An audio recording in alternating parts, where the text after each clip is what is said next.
இந்த ஒரு மாசமா நான் பார்த்துட்டு தான் சார் இருக்கேன். இந்த அரசு என்ன பண்றாங்க, அவங்களுடைய செயல்பாடுகள் எப்படி இருக்குன்னு தான் உங்களுடைய கேள்வி. என்னை பொறுத்த வரைக்கும் ரொம்ப நல்லா இருக்கு, சூப்பராகவே இருக்குன்னு சொல்லலாம். இப்போ நம்ம ஒரு புதிய ஏரியாவில் போய் நம்ம ஒரு வாடகை வீட்டுக்கு போறோம்னு வச்சுங்களேன், அந்த வாடகை வீட்டுக்கு போனவொன்னு வீடு பார்க்கும்போது நல்லா இருக்கும் சார். ஓனர் கீ கொடுப்பாரு. வீட்டுக்குள்ள போனாதான் எங்க பைப்பு சரியில்லை, எங்க ஃபேன் சுத்தல, எந்த இடத்துல பெயிண்ட் அடிச்சு கொட்டுது, உள்ள போன பெருசா சார் தெரியும் நம்மளுக்கு. ஸோ அந்த மாதிரி ஒரு வீட்டுக்கு போறதுக்கு அப்படி இருக்கு. ரோட்ல இருக்கிற தெருநாய் கூட நம்மளை பார்த்தா கத்தும், யார் இது புது ஆள் வந்திருக்காங்க அப்படின்னு. அந்த தெருநாய் இருக்குல்ல, அதுக்கு பிடிச்ச பிஸ்கெட் போடணும். ஒரு சில தெருநாய்ங்கெல்லாம் பாத்தீங்கன்னா பிஸ்கெட் சாப்பிடாது, பிரியாணி தான் சாப்பிடும், நான்வெஜ் தான் சாப்பிடும். அதுக்கு பிடிச்ச மாதிரி செஞ்சு அதை போட்டு அது நம்மளை கத்தாம பாத்துணும். ஒரு நாய்க்கோ ஒரு வீட்டுக்கே இவ்வளவு ஆகுதுன்னா, ஒரு நாட்டை கொடுத்துருக்கீங்க, கொஞ்சமாவது டைம் கொடு, பாசிட்டிவா திங்க் பண்ணுங்க. புதுசா அரசு வேணும், மாற்றம் வேணும்னு கேக்குறீங்க. மாற்றம் வந்துருச்சு, மாற்றத்துக்கு கொஞ்சமான டைம் கொடுக்கணும்வா? ஒரு வாடகை வீட்டுக்கு நம்மளுக்கு இவ்வளவு கஷ்டப்பட வேண்டியது, ஒரு அரசாங்கத்தை புதுசா கொடுத்துருக்காங்க.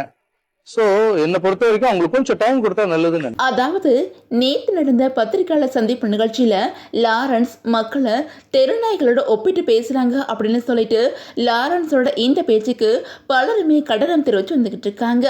இந்த நிலையில இதுக்கு பதிலடி கொடுக்குற வகையில லாரன்ஸ் தன்னோட இன்ஸ்டாகிராம் பக்கத்துல ஒரு போஸ்ட் போட்டு அதுக்கு விளக்கம் கொடுத்திருக்கிறாங்க. அவங்க என்ன சொல்லியிருக்காங்க அப்படின்னா, ஹாய் நண்பர்களே, சமீபத்துல நான் கொடுத்த பத்திரிகையாளர் சந்திப்பு பத்தின ஒரு தவறான புரிதலை தெளிவுபடுத்தணும். என்னோட ரசிகர்களையும் மக்களையும் நான் எப்பவுமே என்னோட அம்மாவுக்கு சமமாக தான் நினச்சிருக்கேன். ஆனால் நான் மக்களை நாய்கள்னு சொன்னதா சிலர் தவறான செய்திகளை பரப்புகிறாங்க. அது முழுக்க முழுக்க பொய்யானதும் தவறாக புரிய வைக்கிறது தான்.